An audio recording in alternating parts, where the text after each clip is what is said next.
Yeah, okay, that's huge. From what I understand, the KGB is like Russian CIA.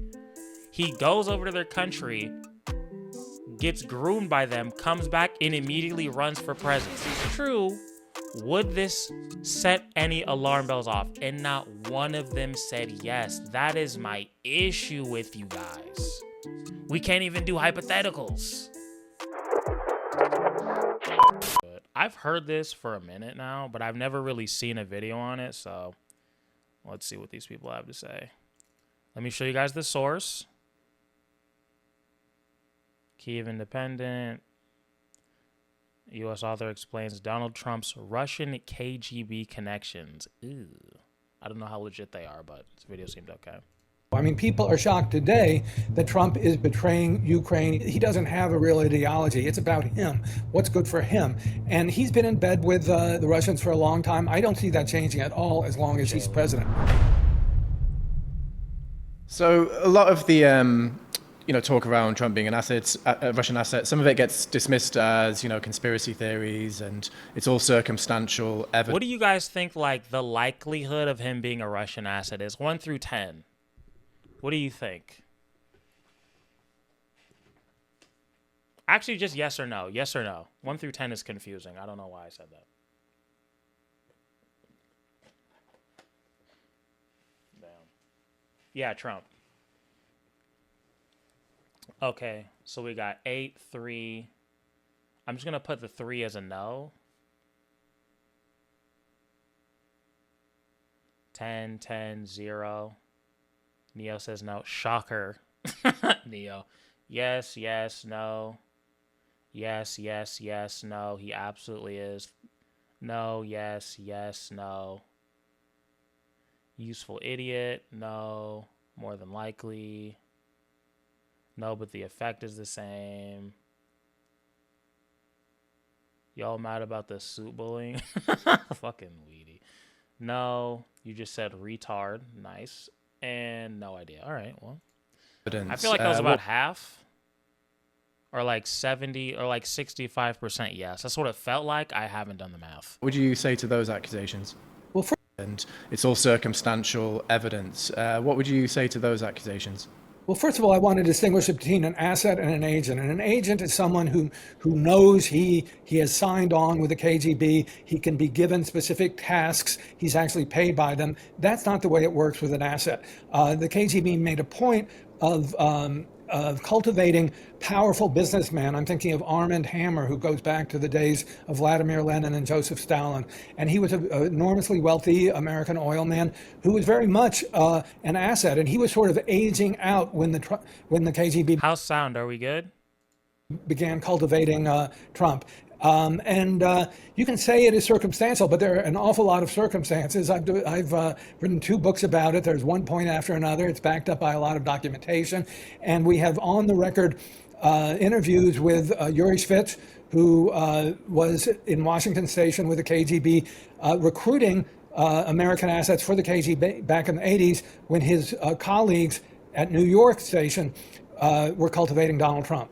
How certain are you that Donald Trump is a Russian asset? Completely certain. I've written 2 books about it, House of Trump, House of Putin, and American Compromise, and not a single fact has been challenged in my reporting.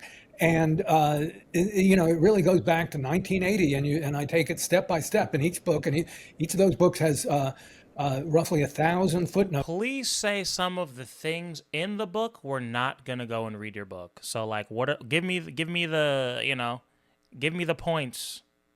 It's documenting it.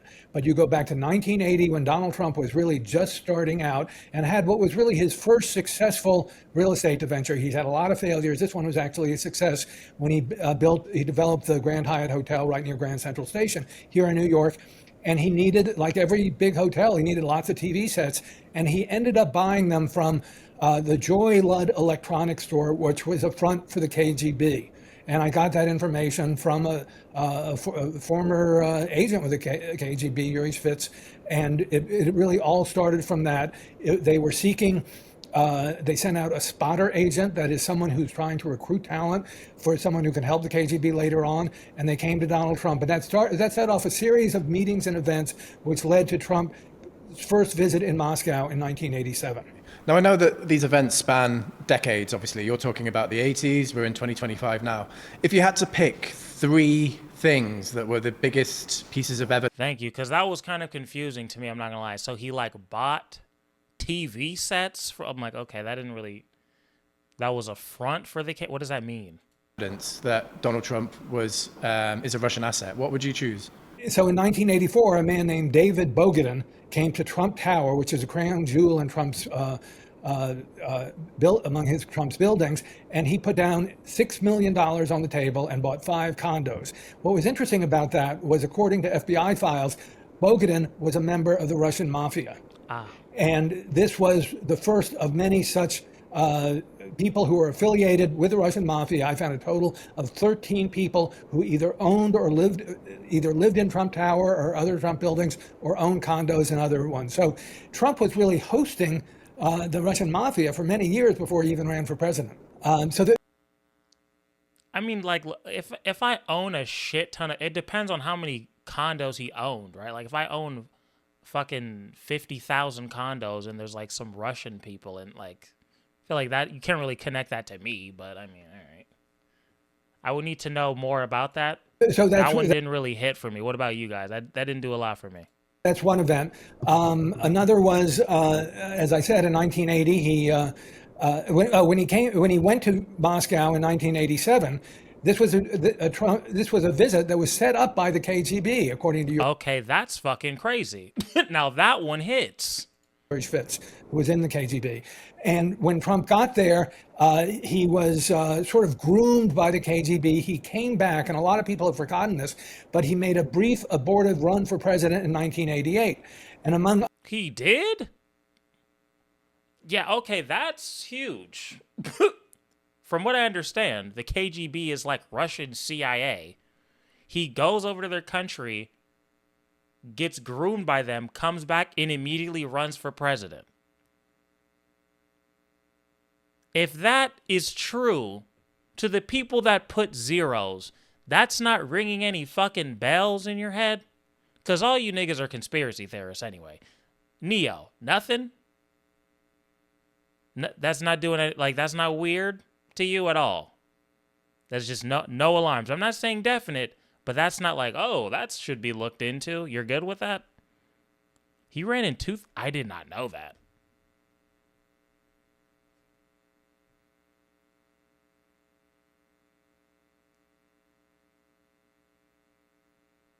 I'm the only weird one. See, this is why I can't stand you motherfuckers.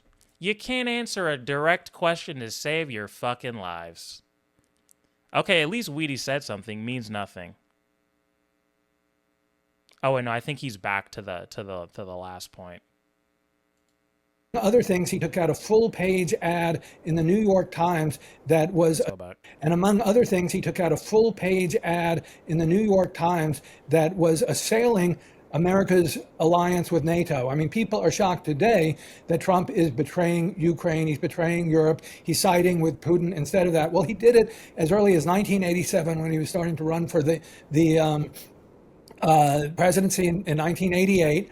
And that is very well documented. It was printed in the New York Times. It's exactly the foreign policy he is acting out today that is so horrifying.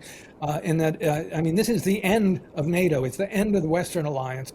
Trump is allying with Vladimir Putin and against Ukraine and all of Western Europe. And from an American point of view, I think it's as horrifying as it must be for the Ukrainians. And it's like the third example. Is there anything like these trips to Moscow or anything along those lines which has happened more recently? Well, more recently, you saw him during his first term in office as president, and when he met with Putin in Helsinki, he essentially said that he trusted Putin far more than American intelligence. And what we see happening now is he is essentially destroying Western intelligence. I can't imagine Ukraine or any European partners wanting to share intelligence with the United States as long as Trump is president, because it's likely to pass straight along to Vladimir Putin. And do you think there's anything, I mean, some of the people who are in his administration have also faced similar accusations about closeness to Russia. I'm thinking Tulsi Gabbard, for example.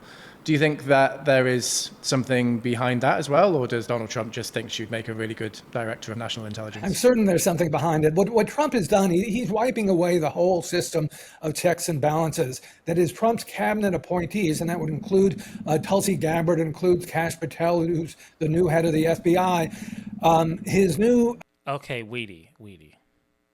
So I'm asking the Republicans if this is setting off any alarm bells. Weedy, who is our favorite Repub, is saying if this wasn't provably false, CNN and MSNBC would talk about it forever. Okay, so we already have the information that this dude wrote 2 books on this shit. And according to him, in the video, he said nobody has ever corrected any of the shit that he said.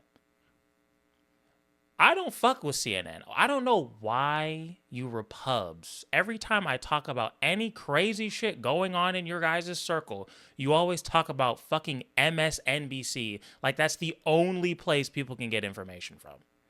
I don't understand that. What is that about? Have I ever played like any MSNBC clip here before? Why are you talking about them? Just look at the information. He said that nobody's ever corrected him on this shit. Why do you think that is? Isn't that odd? I even said, if it's true. They're supposed to be confirmed by the... I said, if this is true, would this set any alarm bells off? And not one of them said yes. That is my issue with you guys. We can't even do hypotheticals. Senate, but Trump is doing it in a way that he's appointing only loyalists, people who have no real qualifications, and I think it would be crazy for our what have been our allies to continue to trust the United States anymore. So people who defend Trump and his actions on Ukraine and NATO would perhaps argue that he isn't a Russian asset. He's just a transactional president, and he's just trying to, get the best deal for America. What would you say to those people? Well, I think he's trying to get the best deal for Donald Trump. I mean, he doesn't have a real ideology. It's about him, what's good for him.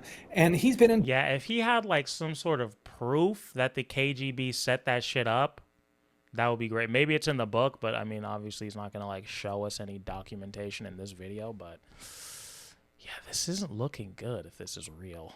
Bed with the Russians for a long time. I don't see that changing at all as long as he's president. And there may be, there likely will be a lot of infighting within the Trump administration. You have people like Elon Musk, who's enormously powerful now, but Steve Bannon, for example, really doesn't like Musk. That could well erupt into a battle. But none of them really, can you see them working with NATO in the way the United States has worked with NATO for more than for 80 years, roughly. It's been the most powerful geopolitical alliance in the history of the planet. And if you look at the Western Alliance, it's helped develop strong democratic institutions throughout Europe. It's developed strong market economies. Trump is throwing that out the window so he can ally with Putin. And like even just like from the outside looking, doesn't that seem like that's kind of the goal? Like, doesn't it seem like this dude, Trump, I mean, kind of wants us out of NATO? Like, that's the vibe I get. Like, all of our European allies seem to hate us for one reason or another. My friend just sent me a message about somebody, I think it was, let me read it. Some country was so grossed out by that fucking thing, they, like, stopped fueling our, what the fuck? Okay, so one of Norway's largest marine fuel companies just announced that they will no longer refuel U.S. Navy vessels after Trump's treatment of Zelensky. Like, that's not good.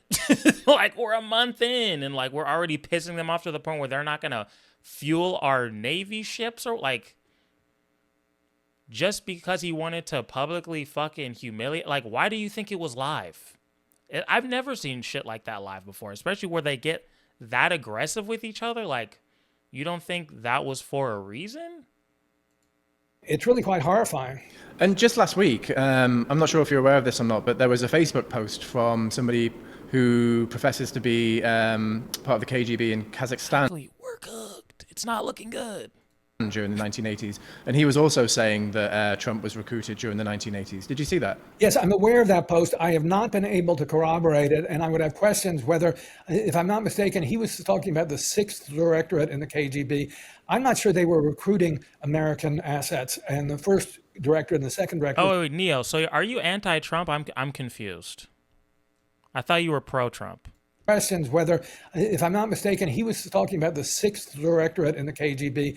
I'm not sure they were recruiting American assets, and the 1st directorate and the 2nd directorate of the KGB were doing that mostly. So I really can't corroborate it. And so just like, take off your academic author hat for a second, and just as like an American citizen, like how does all of this make you feel, and how worried are you? I'm petrified, to be honest. When I grew up, the movie that I loved in my childhood was The Manchurian Candidate, the original version, the 1962 version. But it posited that the communists had gotten inside the White House. I mean, that was the whole premise. And it was seen as incredibly conspiratorial. The idea that it could actually happen in some way is just breathtaking. And I think we're entering a new era in the United States, and we have to fight back because I would very much like to keep an alliance with my friends in Europe. On February 27th, Kyiv Independent will present a new film, When the Water Screams, an investigative documentary. Bro, so how do we feel? That didn't make me feel great. Like, what did we think about that?